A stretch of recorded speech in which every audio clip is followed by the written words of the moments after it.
Hello everyone, कैसे आप सभी लोग। द पॉलिटिकल मास्टर में आप सभी का स्वागत है। आज इस वीडियो में बात करने वाले हैं दोस्तों अग्निपथ योजना के बारे में कि अग्निपथ योजना क्या है, सरकार इस योजना के माध्यम से सेनाओं के किस किस जो है डिपार्टमेंट में भर्ती करने वाली है, इस योजना का विरोध क्यों हो रहा है और आखिर इस योजना में क्या योग्यताएं होंगी जिसके माध्यम से आप इस योजना के तहत अगर आप देश की सेवा करना चाहते हैं तो कर सकते हैं। तो चलिए दोस्तों बात करते हैं सबसे पहले अग्निपथ योजना की। तो अग्निपथ योजना भारत के जो रक्षा मंत्री हैं राजनाथ सिंह द्वारा 14 जून को लॉन्च की गई। जी हाँ, अगर हम अग्निपथ योजना की बात करें तो ये अग्निपथ योजना जो है 14 जून को लॉन्च की गई। क्या है अग्निपथ योजना? इसके तहत दोस्तों इस अग्निपथ योजना के तहत इंडियन आर्मी, नेवी और एयर फोर्स में सैनिकों की 4 साल के लिए भर्ती होगी। जी हाँ, इंडियन आर्मी, नेवी और एयर फोर्स में 4 साल के लिए भर्ती होगी इस अग्निपथ योजना के द्वारा। अब जो सैनिक भर्ती होंगे, जी हाँ, इस योजना के तहत जो सैनिक भर्ती होंगे उन्हें क्या कहा जाएगा? उन्हें अग्निवीर नाम दिया जाएगा। जी हाँ, इस योजना के तहत जो सैनिक भर्ती होंगे उन्हें एक नाम दिया गया है, अग्निवीर नाम दिया गया है। दूसरा, अब इस योजना में कितने साल जॉब करने के लिए मिले, कितने साल आप देश की सेवा करेंगे, सैनिक पद पर कितने साल रहेंगे? तो इस योजना के तहत 4 साल तक जो है आप पद पर रहेंगे। उसके बाद जो है 75% यानी 100 सैनिकों में से 75 सैनिकों को घर वापस भेज दिया जाएगा, जबकि जो 25% जो सैनिक हैं उन्हें आगे जो स्थायी किया जाएगा, आगे भर्ती के लिए उन्हें स्थायी किया जाएगा। स्थायी कैसे किया जाएगा इसके बारे में भी कोई बातचीत नहीं की गई, ना ही कोई दोस्तों अभी मेमोरेंडम सामने आया कि स्थायी जो सैनिक होंगे वो किस आधार पर स्थायी किए जाएंगे। क्या उनका कोई पेपर लिया जाएगा, कोई मेडिकल लिया जाएगा, फिजिकल ट्रेनिंग ली जाएगी, क्या किस आधार क्या होगा स्थायी करने का अभी कोई बताया नहीं गया है। चलिए, किन के लिए ये योजना है? ये योजना है सेवा अधिकारी रैंक से नीचे के, जो सेवा अधिकारी होते हैं उनके रैंक से नीचे के कर्मचारियों के लिए, कर्मियों के लिए योजना है। और यह योजना जो है दोस्तों खुली भर्ती की जगह ही ली गई है। जो खुली भर्ती की योजना होती थी इससे पहले, उसी भर्ती की जगह ही यह योजना लाई गई। इससे पहले भी सेना में खुली भर्ती होती थी, उसी भर्ती की जगह पर यह योजना लाई गई है। क्लियर? यहां तक आप समझ गए। सेना में अभी शॉर्ट सर्विस कमीशन के जरिए 10 साल के लिए अफसरों की नियुक्ति होती थी। शॉर्ट सर्विस के तहत 10 साल के लिए अफसरों की नियुक्ति होती थी, जिसे अब बढ़ाकर 14 साल कर दिया जाएगा। ठीक है, इसी में ऐड कर दिया गया है। योग्यता क्या होगी इस अग्निपथ या जो है अग्निवीर बनने की योग्यता क्या होगी? तो योग्यता होगी 17.5 साल से लेकर 21 साल तक के जो युवा हैं इसमें अप्लाई कर सकते हैं, और योग्यता 10वीं पास रखी गई है। अब सरकार ने इस साल 90 दिनों के भीतर जो है 46,000 भर्तियां करने का दावा किया है कि इस साल 46,000 भर्तियां इस अग्निपथ योजना के तहत की जाएंगी। राइट? अब वेतन क्या रखा गया है? तो अग्निपथ योजना के तहत जो अग्निवीर बनेंगे उन्हें पहले साल जो वेतन दिया जाएगा 30,000 वेतन दिया जाएगा, दूसरे साल वेतन दिया जाएगा 33,000, और तीसरे साल अगर हम बात करें जो वेतन दिया जाएगा वो 36,000 वेतन होगा। उसके बाद चौथे साल वो रिटायर हो जाएंगे, 40,000 पहुंच जाएगा। ठीक है, अब इनका जो है कुल 30% जो है अग्निवीरों का वेतन काटा जाएगा, और लगभग 9,000 के आसपास जो वेतन काटा जाएगा, और इतने ही पैसे जो है सरकार जो है अग्निवीर कॉर्प्स फंड में डालेगी। जब अग्निवीर रिटायर होंगे, जब अग्निवीर यहाँ से निकाले जाएंगे तो उन्हें पैसा दिया जाएगा, सरकार का ये कहना है।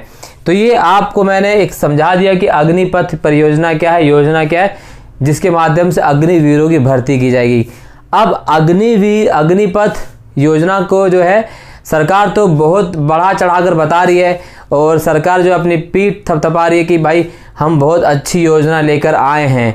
बट इस योजना के आने के बाद है पूरे भारत में जो है छात्रों का विरोध प्रदर्शन शुरू हो गया है।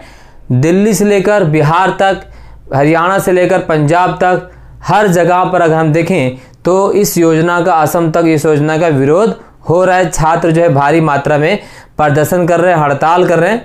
हालांकि कहीं जगह पर आगजनी हुई है, और इस आगजनी के दोस्तों हम सही नहीं ठहराते।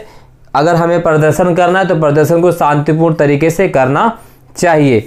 अब छात्र विरोध क्यों कर रहे हैं? इस अग्निपथ योजना के छात्र विरोध इसलिए कर रहे हैं, छात्रों का कहना है कि पिछले 2 साल से हम जो है सेना में भर्ती की तैयारी कर रहे हैं, दौड़ क्लियर कर लिए हैं, ठीक है, मेडिकल को क्लियर कर लिया है, बट अभी तक कोई एग्ज़ाम लिया नहीं गया है। पिछले 2 साल से कोरोना का हवाला दिया जा रहा है कि कोरोना की वजह से जो आपके एग्ज़ाम नहीं हो पा रहे हैं। तो ऐसे में हमारा क्या होगा, और क्या हम जो अपना तन मन धन समर्पण अपने देश के लिए करते हैं, तो क्या अब हम 4 साल के लिए सेना में भर्ती होंगे?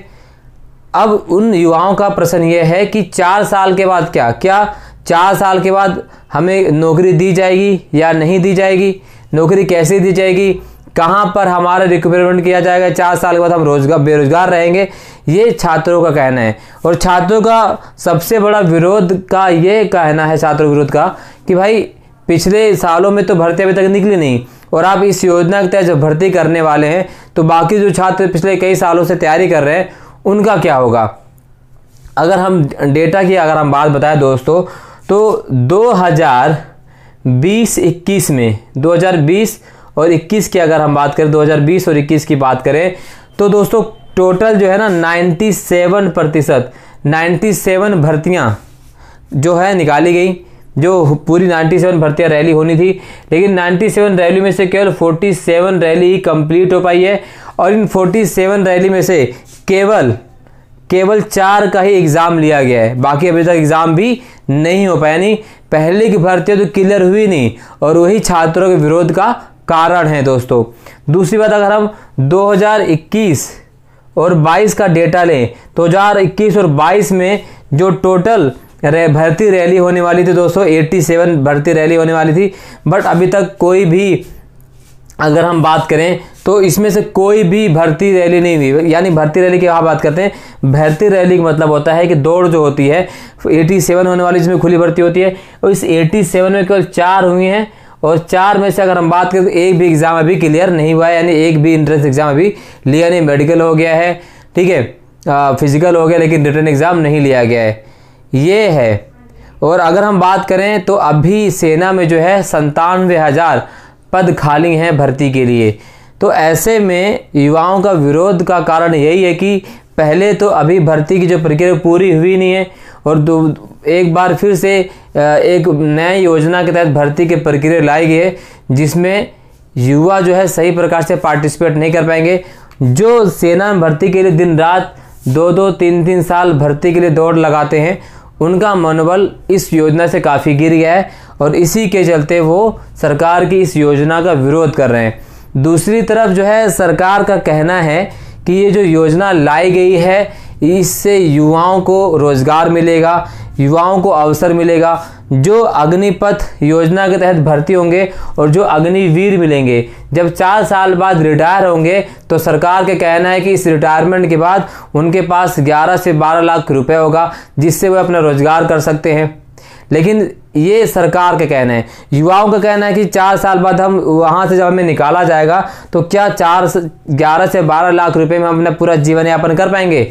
क्या हम दोबारा से पढ़ाई कर पाएंगे? तो यही छात्रों का विरोध का कारण है। छात्र जो है तत्काल प्रभाव से इस योजना को जो है समाप्त करने की मांग कर रहे हैं, और जिस प्रक्रिया के तहत पहले बहाली हो रही थी, भर्ती निकाली गई थी, उस प्रक्रिया को दोबारा से बहाल करने की छात्रों की मांग है। तो ये छात्र डिमांड कर रहे हैं, और पूरे भारत में जो है छात्रों का प्रदर्शन जारी है। अब सरकार देखने में होगा कि सरकार जो छात्रों की मांग को मानती है, या सरकार फिर अपना तानाशाही प्रभाव दिखाते हुए छात्रों के आंदोलन को कुचलने का काम करती है दोस्तों। तो आप कमेंट बॉक्स में बताइए कि अग्निपथ योजना क्या सही योजना है? क्या इसके तहत सेना में भर्ती करना सही साबित होगा, या भविष्य में इससे कई समस्याओं का सामना करना पड़ सकता है? क्या सरकार एक बार फिर से सेना का राजनीतिकरण करने में लगी हुई है, जो कि सही नहीं है? अगर ऐसा है तो बिल्कुल भी सही नहीं है। सेना को राजनीति से दूर रखना चाहिए, क्योंकि इस अग्निपथ योजना का सिर्फ युवा ही नहीं, बहुत सारे सेना के जो जनरल है, एडमिरल जनरल, रिटायर्ड जनरल है, वो भी इसका विरोध कर रहे हैं। उनका कहना है कि ये योजना जो है पूरी तरीके से सही नहीं है। सरकार को इस योजना को लागू करने से पहले बहुत सोच समझकर इस पर विचार करना चाहिए था, और इसमें जितने भी फॉल्ट हैं, जितने भी चीज़ें हैं, उसको समाप्त करके इस योजना को लागू करना चाहिए था। जैसे कि जो सैनिक वीर, जो 25% सैनिक जो बनेंगे आगे चलकर, उनका भर्ती प्रक्रिया क्या होगी, उन्हें स्थायी किस आधार पर किया जाएगा, क्या उनका पेपर होगा, क्या मेडिकल होगा, क्या फिजिकल होगा, और किस भर्ती प्रक्रिया के तहत उन्हें जो है स्थायी किया जाएगा। एक तमाम प्रकार की चीज़ें दोस्तों इस अग्निपथ योजना को लेकर चल रही हैं और विरोध प्रदर्शन जारी है दोस्तों। इस वीडियो में बस इतना ही। आप कमेंट बॉक्स में बता सकते हैं कि ये अग्निपथ योजना कैसी है, क्या सरकार को इस योजना को वापस लेना चाहिए या युवाओं को प्रदर्शन वापस लेना चाहिए। बहुत बहुत धन्यवाद दोस्तों। जय हिंद।